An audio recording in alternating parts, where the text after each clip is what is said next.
اور یہ بات دلوں میں پیدا کرنا کہ اتحاد ملت نہ صرف ہماری ضرورت ہے سماجی اور ملکی، بلکہ ہمارا یہ دینی فریضہ ہے. اس کے لیے ہم سب کو خود محتاط رہنا چاہیے. میں صرف ایک بات کی جب اشارہ کرنا چاہتا ہوں. مجھے خوشی ہے جو ماحول ہندوستان میں ہے. پاکستان کے علماء یہاں آئے فقہ اکیڈمی کے اجلاس میں، مولانا تقی عثمانی صاحب، مولانا رفیع عثمانی صاحب اور بھی بعض حضرات، ان سب نے مرملہ بات کہی کہ جس طرح سے آپ حضرات یہاں مختلف مسالک کے علماء ایک ساتھ بیٹھ کے فقہی مسائل پر گفتگو کر رہے ہیں، تبادلہ خیال کر رہے ہیں، ہمیں رشک آتا ہے کاش کہ ہمارے ہاں یہ کام ہوتا. یہ کام تو وہاں ہونا چاہیے تھا. اللہ کا شکر ہے. لیکن یہ جو مسئلہ ہے اپنی جگہ بہت اہم. بیماریاں کچھ ہیں، ان سے واقف بھی ہونا ضروری ہے، ان کے علاج کی فکر بھی ضروری ہے. بات یہ ہے کہ جب عصبیت جنم لے گی اتحاد ختم ہوگا. عصبیت عقیدے کی ہو، عصبیت علاقے کی ہو، عصبیت سیاسی ہو، عصبیت یہ گویا وہ مرض ہے جو اتحاد کو ختم کرتا ہے.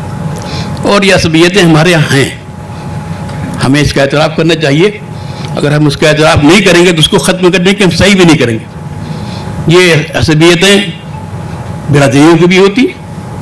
بہت سے علاقوں میں ہم نے دیکھا کہ بھائی یہ مدرسہ فلاں برادری کا ہے، یہ خان برادری کا ہے، یہ انصاری برادری کا ہے، فلاں کا ہے. اور گویا وہ ہم نے مسجدوں کو، مدرسوں کو تقسیم کر دیا ہے برادریوں کے نام پر یا مسالک کے نام پر. یہ بہرحال اتحاد کے خلاف چیز ہے.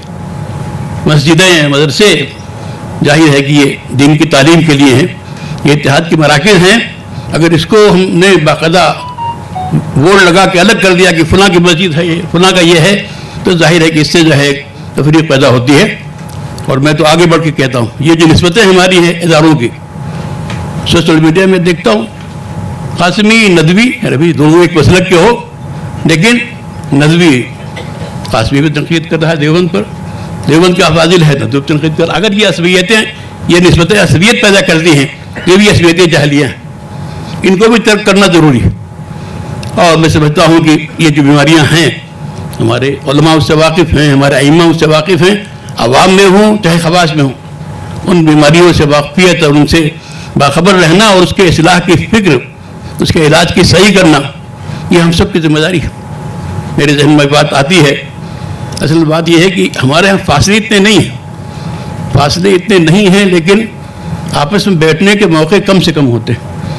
جیسے ہمارے سعد اللہ صاحب حسینی میری جماعت نے بات فرمائی تھی کہ بھائی بات ساتھ بیٹھنے کا موقع ہو، تبادلہ خیال کا کام ہوگا تو فاصلے خود بخود کم ہو جائیں گے.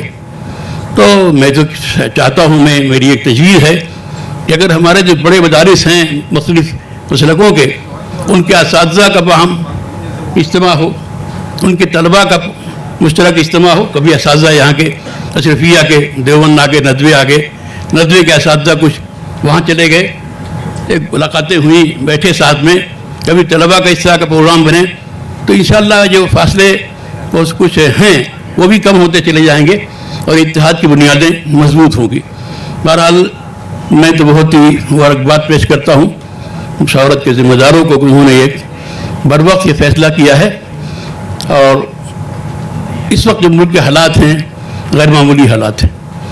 اور میں کئی بار بورڈ کے اجلاس میں بات کہہ چکا ہوں کئی بار کہ میری تجویز بورڈ میں بار بار آئی ہے، میں نے بات رکھی ہے کہ اب یہ جو عرصہ گزرا ہے آزادی کے بعد، اب یہ نیا دور بالکل ہے.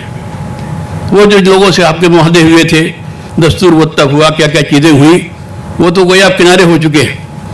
اب وہ طبقہ جو اس وقت اقتدار میں ہے، یہ وہ ہے جو اس دستور کا قائل نہیں ہے. وہ تو اس جنگ آزادی میں شریک بھی نہیں تھا. ان کا الگ ہی نقطہ نظر ہے، ان کا الگ ہی فارمولہ ہے. 100 سال سے محنت کرتے کرتے کرتے وہ یہاں تک پہنچے. تو اگر ان کا مقابلہ کرنا ہو ضروری ہے تو آپ کو بھی مستقل جدوجہد کرنی پڑے گی.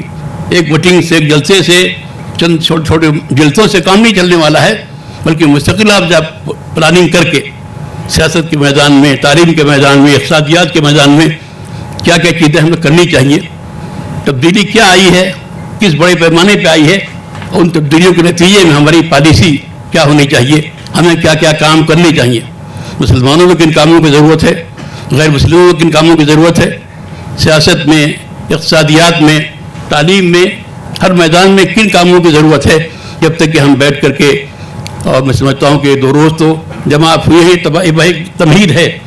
اس تمہید کے بعد لمبی محنت کرنی ہے کہ مختلف فیلڈ کے ماہرین کو، تعلیم کے ماہرین کو، سیاست کے ماہرین کو کہ ٹیم بنانی پڑے گی جو باقاعدہ جائزہ لے کر کے، دراسہ کر کے حالات کا اور کچھ ایسی تجویزیں سامنے لائیں جو اس وقت عمل آنا کا ضروری ہے.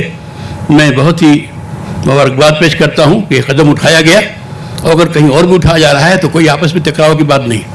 ان سب کو ہم دے کے بیٹھے ہیں. ٹھیک ہے، آپ نے غور کیا، آپ کے سامنے فلاں چیز آئی، اور دیکھیے اختلاف رائے تو ہوگا، اس میں بھی اختلاف رائے ہوگا. اختلاف رائے کو برداشت کرنا، اجتماعی فیصلہ کرنا، یہی قوموں کے لیے زندگی کی بات ہوتی ہے. اس وقت کیا کیا جائے، کیا صورتحال ہو. ہمارے بہت بزرگ ہیں مولانا توقیر رضا صاحب، انہوں نے جو باتیں فرمائی ہیں ظاہر ہے کہ وہ اگر یہ تو یہاں علماء خواص کی بھی تو فرمائی ہیں، اگر کہیں مجمع عام ہوتا تو جلسے کو لوٹ لیتے ہو. ایسی ایسی باتیں فرمائی ہیں ماشاء اللہ. لیکن ظاہر ہے کہ ایک رائے ہے، یہ اس پہ غور کریں ہم. لیکن اس رائے کے تعلق سے دوسری کوئی رائے ہو سکتی ہے. کون سے زیادہ فائدہ مند ہے، موجودہ حالات میں کیا چیز ہو سکتی ہے. ہم جو طوفان آ رہا ہے، آیا ہوا ہے، اس کا مقابلہ کس طرح سے کریں، اس کا کیا انداز ہوگا، اس پہ ظاہر ہے کہ تبادلہ خیال ہوگا، آپس میں گفتگو ہوگی. انشاءاللہ اس کے نتیجے میں جو چیز طے پائے گی اور کوئی لائحہ عمل سامنے آئے گا، وہ انشاءاللہ امت کے لیے اور اس ملک کے لیے مفید ہوگا. اور ہمیں اپنی یہ تصویر ضرور پیش کرنی ہے کہ ہم صرف مسلمانوں کے لیے نہیں سوچ رہے ہیں، ہم اس پورے ملک کے لیے سوچ رہے ہیں، پوری انسانیت کے لیے سوچ رہے ہیں. جس راستے پہ اس ملک کو لے جایا جا رہا ہے وہ انتہائی خطرناک راستہ ہے، ملک کو تباہ کرنے والا راستہ ہے.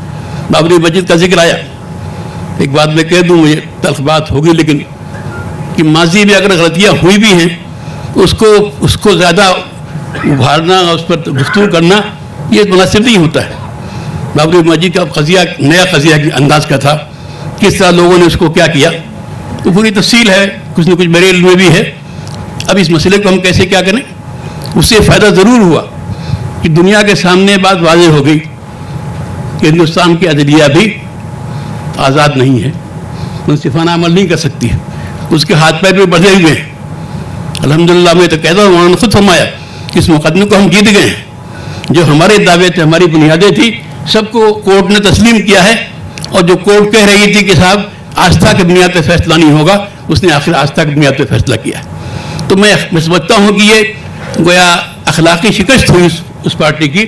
اور لیکن آئندہ جو جس تیزی کے ساتھ معاملات آ رہے ہیں اس میں حکمت عملی کیا اختیار کرنی پڑے گی، قانونی جنگ کتنی کریں کتنی نہ کریں، اور کیا طریقہ ہو سکتا ہے، اس پر دو رائے ہو سکتی ہے. تبادلہ خیال جب ہم کریں گے انشاءاللہ کوئی نہ کوئی بہتر شکل ہمارے سامنے آئے گی. اللہ تعالیٰ ہمارے ہاں جمع ہونے کو، اس تبادلہ خیال کو خیر کا ذریعہ بنائے.